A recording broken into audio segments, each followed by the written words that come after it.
Bigyan po ng Diyos ang bawat mananampalataya ng tungkulin na dapat niyang gampanan.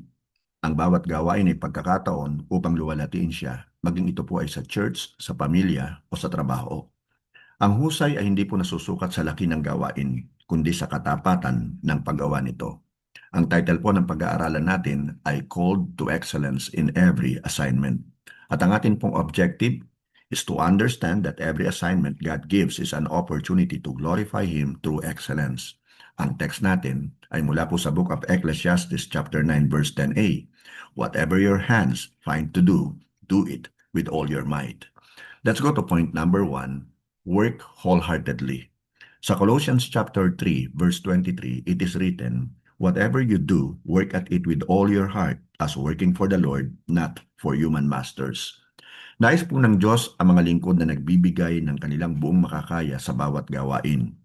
Ang half-hearted na paglilingkod ay hindi nagbibigay ng karangalan sa Diyos. Ngunit ang buong pusong paglilingkod ay nagpapakita ng ating pag-ibig at paggalang sa Kanya. So maglingkod po tayo araw-araw ng meron pong sigla, katapatan at kasipagan dahil alam natin na si Kristo ang ating tunay na Panginoon. Laging tandaan na ang buong pusong gawain ay buong pusong pagsamba. Point number 2, obey God's standards.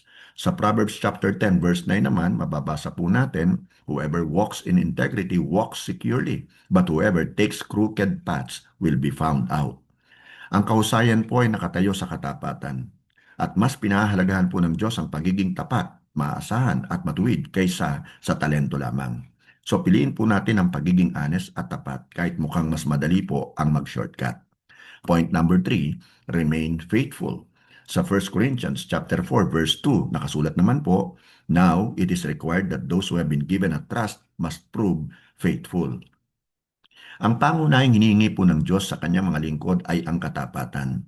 Maari pong humanga ang tao sa iyong tagumpay, ngunit ang katapatan na nagbibigay po ng kasiyahan, kaluguran po sa ating Diyos. So manatili po tayong tapat sa ating po mga responsibilities kahit na hindi po ito napapansin ng ibang tao, yung ating paglilingkod. Ginagantimpalaan po ng Diyos ang katapatan bago ang kadakilaan. Point number 4, keep growing. Sa 2 Peter chapter 3 verse 18, it is written, but grow in the grace and knowledge of our Lord and Savior Jesus Christ. To Him be glory both now and forever. Amen. Ang mga excellent servants ay patuloy sa paglago spiritually, mentally at sa kanila pong skills. Ang pag-unlad ay naghahanda sa atin para sa mas malalaking opportunities. So basahin po natin ang salita ng Diyos. Bulay-bulahin po natin ito. Humana po tayo ng karunungan at paunlarin po natin ang ating mga talento upang mapaglingkuran natin siya ng mas mabuti, mas mahusay. Ang paglago po ngayon ay naghahanda sa atin para sa gawain ng Diyos bukas. Now, God is not looking for perfect people, but for faithful people who are willing to give Him their best. So tandaan po natin, work wholeheartedly. Obey God's standards, remain faithful, and keep growing. Kung gagawin po natin ito, magiging mabisa tayong lingkod na nagbibigay po ng karangalan kay Kristo. I-commit po natin ang ating sarili sa excellence o kahusayan sa bawat gawain dahil ang ating greatest audience po ay walang iba kung hindi ang ating Diyos na Panginoon mismo. God bless us all po. To God be all the glory. Maraming salamat po. Amen.